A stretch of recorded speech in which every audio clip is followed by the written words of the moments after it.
channel Ngulik Horor.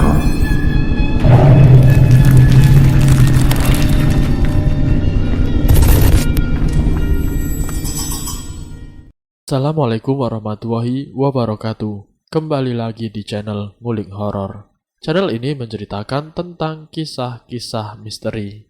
Oh ya, kali ini saya akan membawakan kisah misteri yang berjudul Ritual Pengasian. Di dalam cerita ini, nama dan tempatnya disamarkan semua ya, untuk menjaga privasi pihak yang terlibat di dalamnya. Yuk, daripada kita lama-lama, langsung saja kita masuk ke ceritanya. Manusia sejak zaman dulu berteman akrab dengan bangsa jin. Tidak sedikit dari mereka bekerja sama dengan mendapatkan tujuan atau mencapai keinginan tertentu. Di era yang serba modern ini, praktek atau ritual masih sering dilakukan oleh sebagian orang guna mendapatkan keinginannya masing-masing.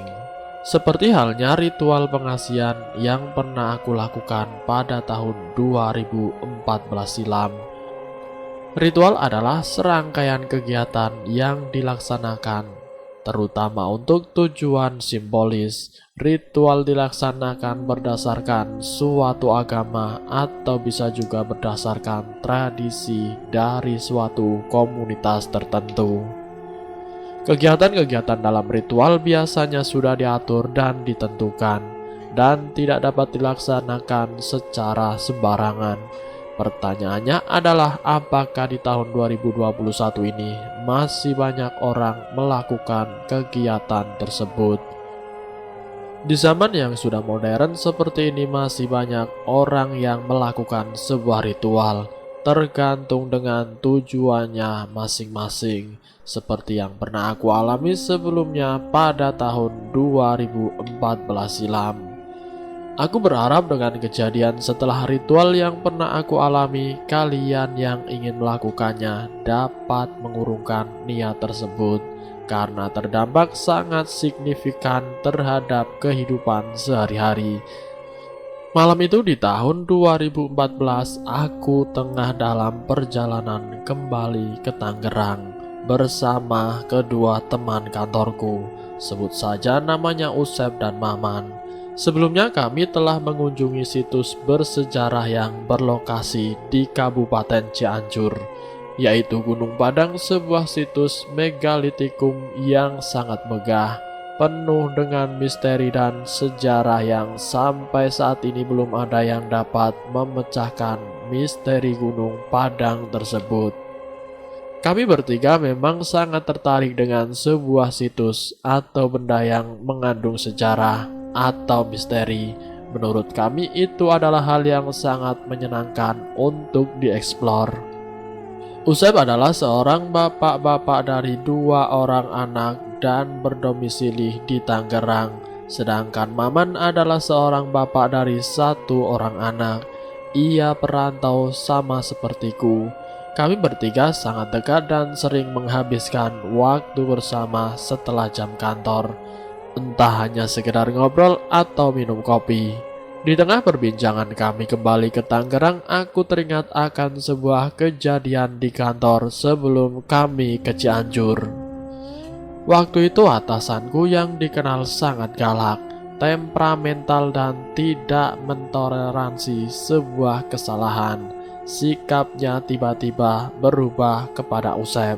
Setiap kali ia ke ruangan si ibu dan meminta tanda tangan, aku nyaris tidak pernah mendengar suara keras atau hentakan. Sementara jika orang lain termasuk aku, saat kami masuk ke ruangannya dan meminta tanda tangan, pasti setidaknya dikeramasi, dibentak, dan selalu ada saja celah buat dia marahin kami. Sep, kamu kalau setiap masuk ke ruangan Bu Killer dan meminta tanda tangannya kok tidak pernah dimarahin? Aku pasti kena omel terus. Namun herannya, Maman terkesan menyembunyikan sesuatu ketika mengompori kami. Jelas aku dapat melihatnya dari gestur tubuhnya Maman. Kilometer demi kilometer telah kami lalui dan kami telah tiba di kota Tangerang.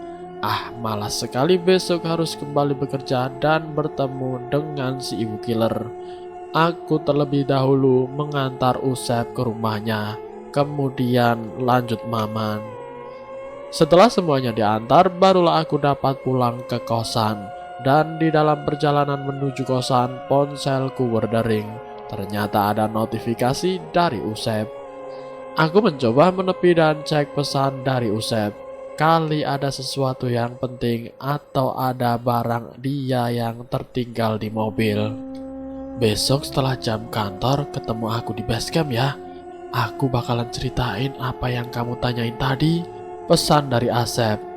Oke Sep, thank you. Besok kita ketemu. Keesokan harinya aku melihat Usep masuk ke ruangan Bu Killer dengan membawa banyak berkas untuk ditandatangani.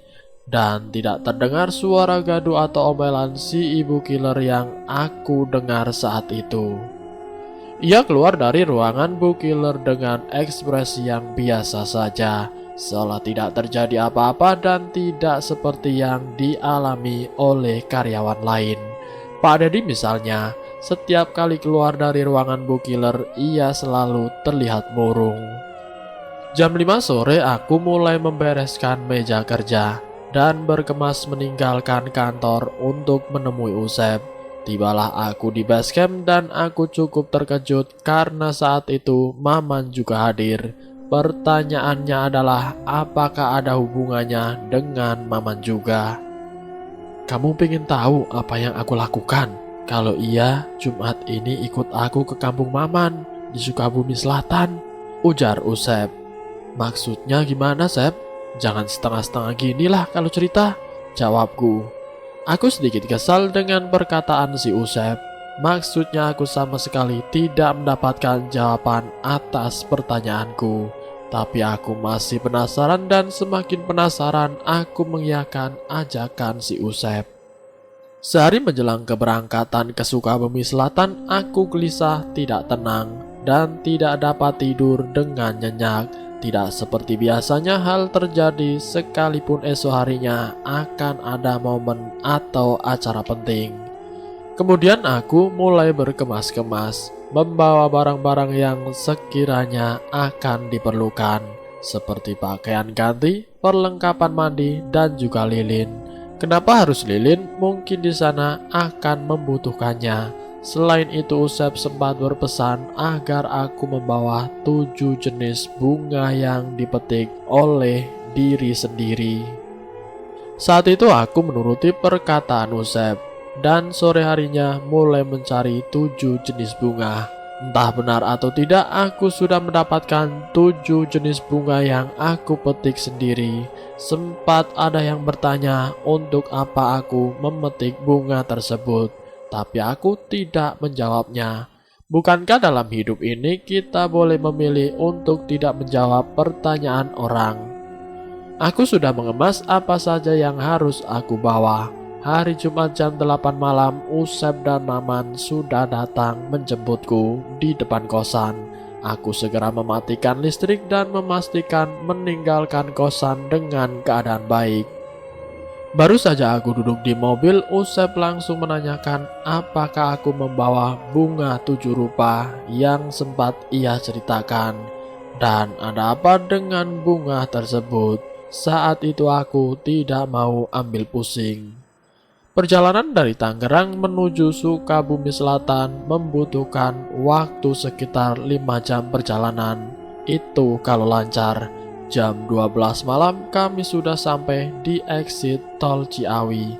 Setelah membayar tol, tiba-tiba aku mendengar suara ban pecah dan itu ternyata kendaraan kita. Lalu kemudian kita pun memutuskan untuk menepi dan mengecek keadaan kendaraan. Lampu tanda darurat sudah dinyalakan. Tidak lupa sambil memperhatikan keadaan sekitar. Saat aku mengecek kondisi ban belakang ternyata memang pecah dan rusak parah. Aku coba mendekati ban tersebut dengan dibantu penerangan lampu flash HP. Dan aku kaget ketika lampu flash HP diarahkan ke ban itu. Itu banyak sekali jarum, paku, dan sejenisnya. yang berada di dalam ban. Kejadian saat itu memang tidak masuk akal. Bagaimana bisa di dalam ban terdapat banyak jarum atau paku? Karena Usep memastikan ketika berkendaraan ia harus berhati-hati. Lalu pertanyaannya adalah, dari mana asalnya paku dan jarum tersebut? Kami mencoba untuk mengganti ban yang pecah tadi dengan ban baru yang ada di bagasi. Namun aku masih penasaran kenapa bisa terdapat banyak jarum dan paku.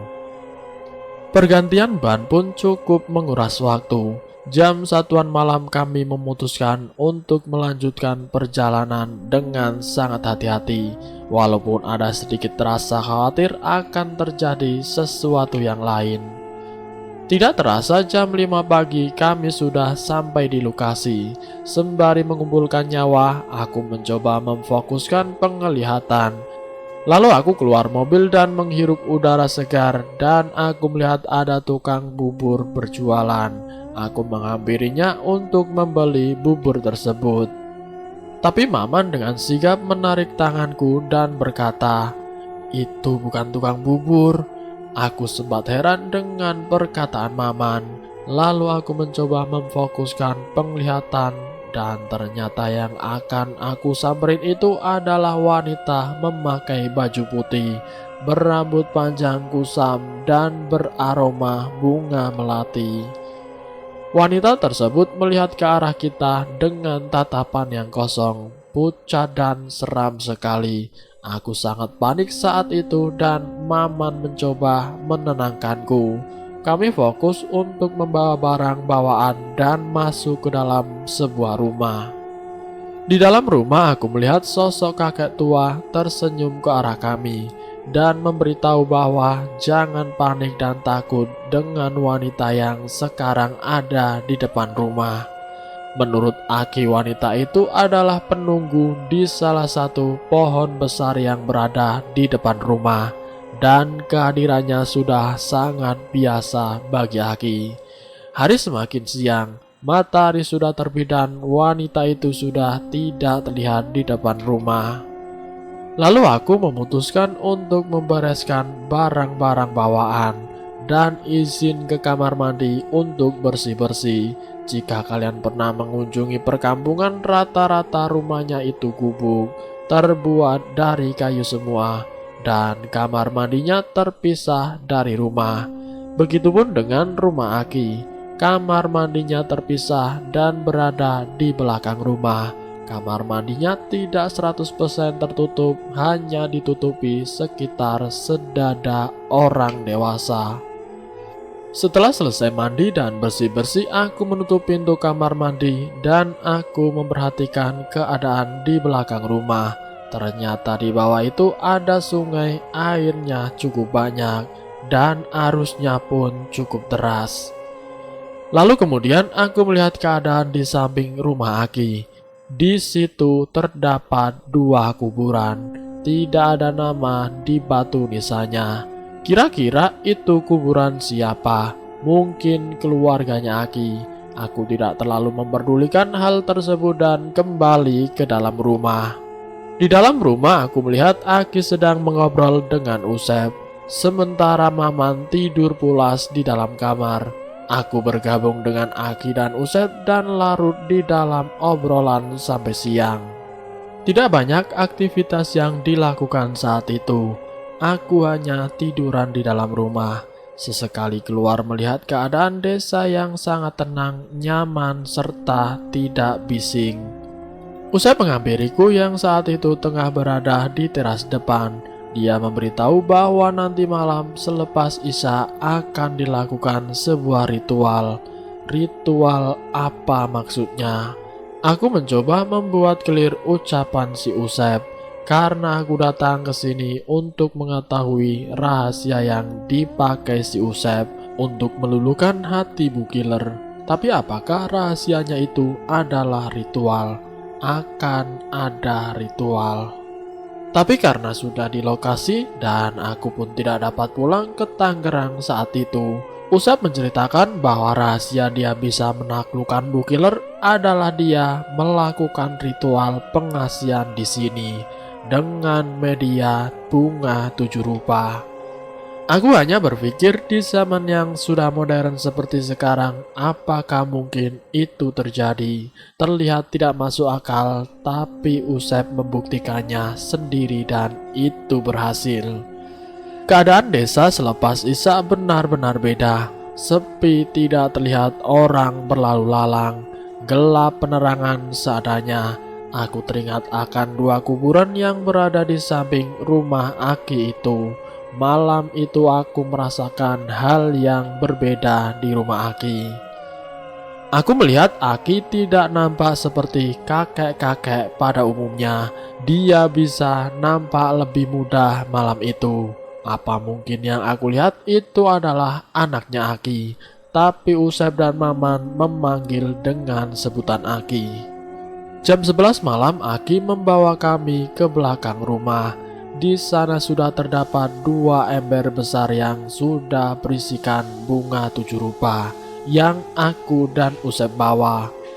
Setelah itu Aki meminta agar dituliskan nama orang yang akan diluluhkan hatinya. Tanpa berpikir panjang aku menulis nama Bu Killer dan beberapa temanku, lalu kertas tersebut aku kembalikan kepada Aki. Kemudian Aki memasukkan kertas yang berisi nama-nama tadi, lalu ia menyalakan kemenyan. Dan seketika semerbak wangi menyan yang mengundang makhluk-makhluk berdatangan pada waktu itu. Di belakang WC aku melihat ada yang mengawasi kami, tapi itu bukan manusia. Rambutnya panjang, aku tidak tahu makhluk apa sebenarnya. Tidak sampai di situ aku mencium bau bangkai dan di samping kamar mandi aku melihat pocong. Mukanya hitam, hancur dan bau sekali. Lalu kemudian Aki menyuruhku untuk tetap tenang dan tidak panik. Bagaimana aku bisa tidak panik sementara di depan aku melihat banyak sekali makhluk yang berdatangan. Setelah air selesai dimantrai oleh si Aki, Maman memberitahuku bahwa prosesnya belum selesai. Aku dan Usep harus membawa ember yang berisi air tersebut ke tepi sungai di bawah. Maksudnya adalah apakah aku harus mandi di tepi sungai malam-malam begini? Ini sudah tidak masuk akal. Awalnya aku menolak permintaan Maman, tapi Usep meyakinkanku bahwa tidak akan terjadi apa-apa. Kami menuju sungai hanya berbekal 2 petromak dan aku tidak mau melihat keadaan sekitar karena banyak sekali makhluk yang memperhatikan kita. Sesampainya di tepi sungai, aku memperhatikan keadaan sekitar. Gelap, dingin, dan aku melihat ada cewek duduk di atas batu, sedang memperhatikan kami. Dia menggunakan kemben, rambutnya terlihat panjang, terurai, dan wanginya enak sekali. Aki berpesan agar tidak terganggu dengan makhluk-makhluk yang berdatangan, lalu aku membuka pakaian dan membasahi tubuh dengan air bunga 7 rupa. Sekali, 2 kali, sampai 4 kali gayung air tersebut sudah habis, tapi tidak sampai di situ. Aku dan Usep harus berendam beberapa saat di sungai. Aku menuruti permintaan Aki dan berendam di sungai beberapa saat. Aku tidak berani untuk melihat ke kanan dan ke kiri. Pandangan hanya menunduk dan berharap ini segera berakhir. Aki memberikan aba-aba untuk menyudahi berendam di sungai. Aku langsung mengenakan pakaian dan saat itu juga kembali ke rumah. Sesampainya di rumah, Aki mengajakku dan Usep ke ruangan belakang. Di sana ia menyalakan kemenyan dan membaca mantra dalam bahasa Sunda yang aku sendiri tidak mengerti ucapannya. Aku berpikir ini adalah ritual apalagi.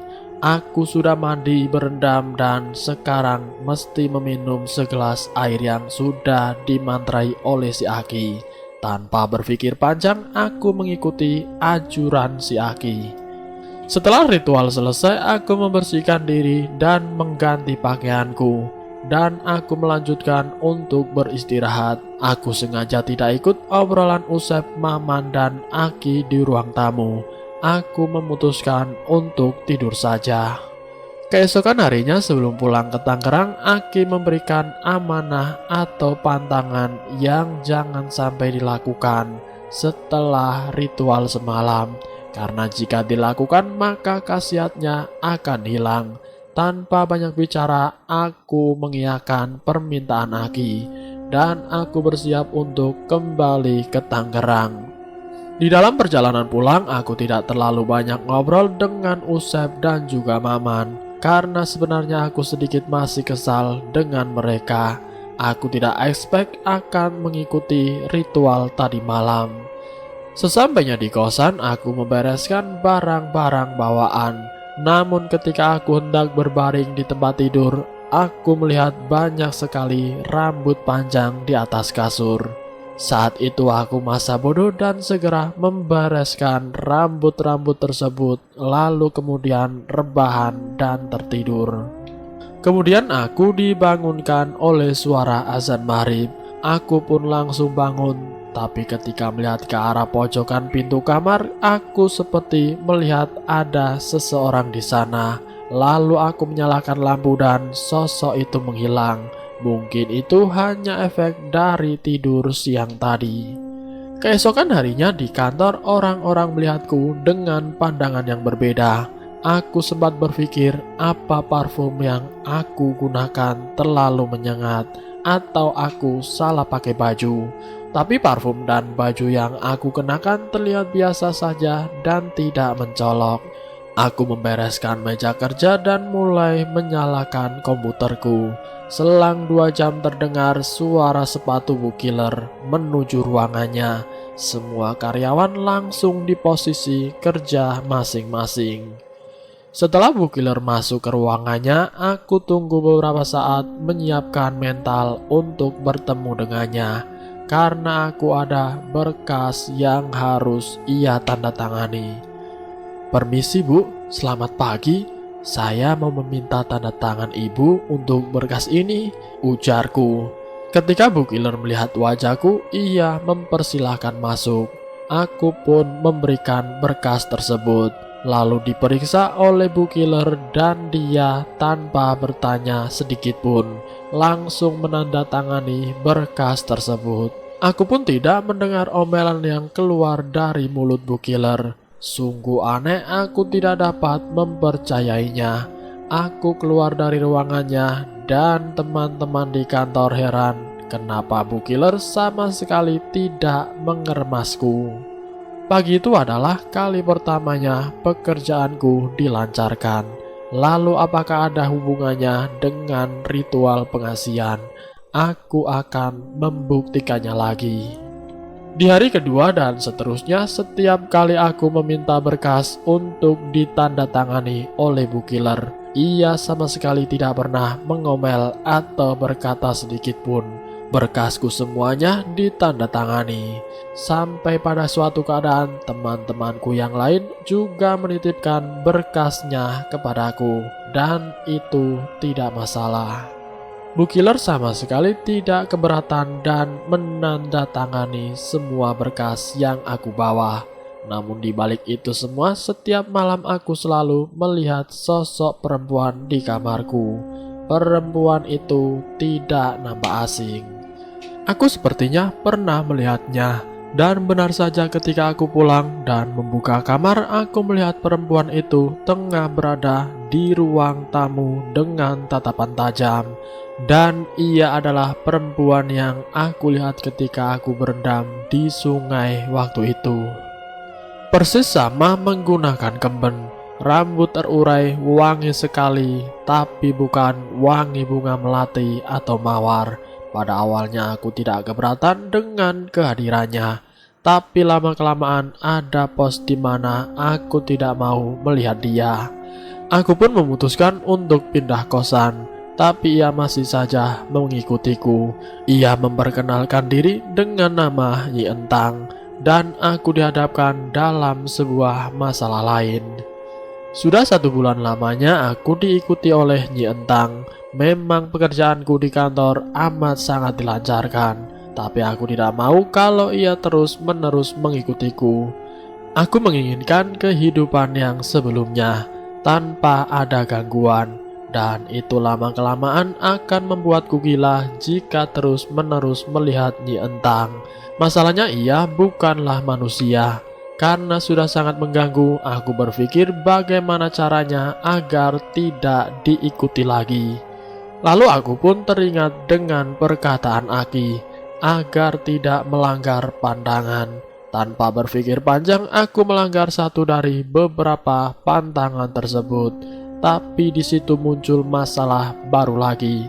Setelah aku melanggar pantangan, Bu Killer kembali mengeremasi ketika aku meminta tanda tangannya. Bukan di situ saja, Nyi Entang merasuki diriku selama 3 hari. Menurut Usep, aku bersolek seperti perempuan. Dandanan, cara berbicara, dan apa yang aku lakukan selayaknya seorang perempuan. Melihat kondisiku, Usep dan Maman memutuskan membawaku ke pesantren di Bandung. Pesantren itu dulunya dibuat oleh kakek buyutku. Setiap ada kejadian mistis yang menimpa, aku dan keluarga kami selalu ke sana untuk diobati. Aku diceritakan oleh Usep. Ketika kami sampai di pesantren, Abah tahu ketua pesantren dengan sigap membawaku ke sebuah ruangan. Di sana ia berkomunikasi dengan Nyi Entang agar ia mau keluar dari tubuhku. Tapi Nyi Entang menolak untuk keluar dengan alasan ia ingin memiliki tubuhku. Tidak sampai di situ, Abah kemudian membaca doa-doa yang membuat Nyi Entang tidak tenang. Semakin kencang doanya, semakin ia tidak tenang. Semakin kencang doanya, semakin ia tidak tenang. Ada satu permintaan yang dilontarkan oleh Nyi Entang, yaitu ia akan keluar dari tubuhku jika diberikan sesajen bunga melati dan segelas darah dari wanita yang sedang haid. Usep dan Maman mempersiapkan syarat-syarat itu, dan setelah semua syarat lengkap, aku memakan bunga melati dan meminum darah dari wanita yang haid. Setelah itu badanku benar-benar lemas dan pingsan beberapa saat. Tiba-tiba di kosan aku mendengar suara lonceng kecil yang sering dipakai sama cewek. Tapi di kosan tidak ada siapa-siapa dan membuat aku sama sekali tidak bisa tidur. Entah apa yang akan terjadi, semoga baik-baik saja. Di cerita sebelumnya, aku melanggar pantangan agar bisa terbebas dari Nyi Entang. Karena selama 1 bulan hidupku menjadi tidak tenang, aku memutuskan untuk kembali hidup normal tanpa ada gangguan dari Nyi Entang. Namun tidak semudah yang aku pikirkan sebelumnya. Melanggar pantangan bukan berarti aku bisa kembali hidup normal dan tenang. Meskipun sudah ditolong oleh Abah di pesantren, pertolongan Abah hanya bertahan beberapa minggu karena aku kembali mendapatkan teror dari makhluk lain. Saat itu aku pulang ke kosan jam 8 malam. Dan tepat ketika membuka pintu kamar kos, aku melihat sosok makhluk tinggi besar, sedikit gemuk, berambut panjang, bertaring, dan bermata merah. Makhluk itu menatapku dengan tajam, mengerang, dan bau amis. Aku refleks menutup pintu kos dengan kencang dan mengagetkan penghuni kos lain. Dengan tetap tenang, aku menjelaskan bahwa di dalam kamar ada makhluk aneh. Lalu tetanggaku dengan sigap membuka kembali pintu kamar dan mengecek ke dalam. Ia tidak menemukan makhluk hitam yang sebelumnya aku lihat. Kemudian aku menyalakan lampu kamar sehingga dapat dengan jelas melihatnya. Tapi saat itu aku tidak menemukan makhluk tersebut. Yang aku temukan ada rambut yang bertebaran di lantai. Malam itu aku sangat takut. Dan aku berniat untuk tidur di tempat lain. Tetangga kos berhasil meyakinkan bahwa semua akan baik-baik saja dan makhluk hitam itu tidak akan datang. Namun perkiraan temanku salah. Jam 2 malam ketika sedang enak tidur, Aku mendengar suara geraman yang berasal dari depan pintu kos. Benar-benar dalam situasi yang aku sendiri tidak tahu harus bagaimana. Jujur aku tidak berani untuk ke depan melihat keadaan di depan kamar. Malam itu aku tidak dapat tidur sama sekali. Bagaimana kalau tiba-tiba makhluk hitam itu ada di dalam kamar? Menjelang azan subuh aku sudah tidak mendengar suara geraman itu. Dan aku memutuskan untuk tidur sebentar. Keesokan harinya aku bertemu dengan Usep dan Maman. Aku menceritakan kejadian yang aku alami beberapa hari ke belakang. Mulai dari suara geraman tiap malam dan makhluk hitam yang pernah aku lihat. Usep menyarankan agar aku kembali ke kampung Aki dan menceritakan semuanya yang aku alami. Kemudian aku memutuskan untuk kembali ke tempat Aki dan ingin mengakhirinya. Namun sebelumnya aku harus membawa beberapa syarat yang akan dijadikan sesajen di sana. Usep dan Maman kembali menemaniku ke tempat Aki. Di rumah Aki aku menceritakan semua kejadian yang aku alami setelah melanggar pantangan yang pernah ia bilang. Aki hanya tersenyum, tidak menyalahkan perbuatanku dan mau membantu menyelesaikan permasalahan ini. Tepat jam 12 malam, Aki membawaku ke sebuah bukit. Kami harus menanjaki beberapa anak tangga untuk sampai ke bukit tersebut. Saat itu aku mengikuti permintaan Aki karena aku ingin semua ini berakhir. Di bukit tersebut aku melihat ada satu makam tua dengan nisan yang tidak jelas. Aku berpikir ini makam siapa dan untuk apa kita kesini. Aku tidak banyak tanya dan mengikuti setiap prosesi yang berlangsung. Kemudian Aki mulai menyalakan kemenyan dan seketika angin berhembus kencang, seolah pertanda akan ada yang datang. Aki membaca mantra dalam bahasa Sunda dan dicampur dengan bahasa Arab. Beberapa saat setelahnya, persis di depan makam tua tersebut, aku melihat seorang wanita yang sangat cantik sekali, memakai mahkota selendang berwarna hijau dan sangat terlihat anggun. Aki pun memperkenalkanku, Usep dan Maman kepada wanita itu. Ia hanya tersenyum dan mengatakan apa yang dapat ia bantu. Dengan bahasa terbata-bata, aku mengutarakan apa yang aku alami setelah melanggar pantangan yang diberitahukan oleh Aki. Wanita itu mengatakan aku harus berkurban beberapa ekor ayam dan dagingnya dibagikan ke masyarakat yang membutuhkan, serta ia mewanti-wanti agar aku tidak melanggar pantangan dalam bentuk apapun kelak. Aku pun mengiyakan permintaan wanita itu dengan harapan dapat segera terbebas dari permasalahan ini. Singkat cerita, keesokan harinya aku meminta tolong kepada Aki untuk dicarikan beberapa ekor ayam, dimasak lalu dibagikan ke tetangga. Aku sudah memenuhi syarat yang diberikan oleh wanita itu dan berharap akan segera berakhir. Setelah semuanya dilaksanakan, aku merasa sedikit lega dan ingin segera kembali ke Tangerang. Sekembalinya aku ke Tangerang, aku sudah tidak diikuti oleh makhluk hitam ataupun gangguan magis lainnya. Bu Killer bersikap seperti biasanya, ngomel sana sini, tetapi aku bersyukur dengan hal itu, yang berarti keadaan kembali normal. Dan selesai. Itulah kisah misteri yang berjudul Ritual Pengasihan.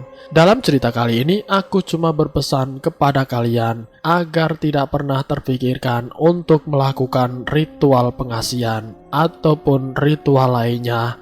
Hal gaib adalah hal yang tidak dapat kita remehkan atau jadikan lelucon. Jadi jangan pernah main-main dengan hal gaib. Semoga bermanfaat. Ambil sisi positifnya dan buang jauh-jauh sisi negatifnya. Terima kasih sudah mampir di channel kami. Jika kalian tertarik dengan video kami, silahkan tekan tombol like, share, dan komen. Tekan subscribe untuk mengikuti video kami selanjutnya. Wassalamualaikum warahmatullahi wabarakatuh.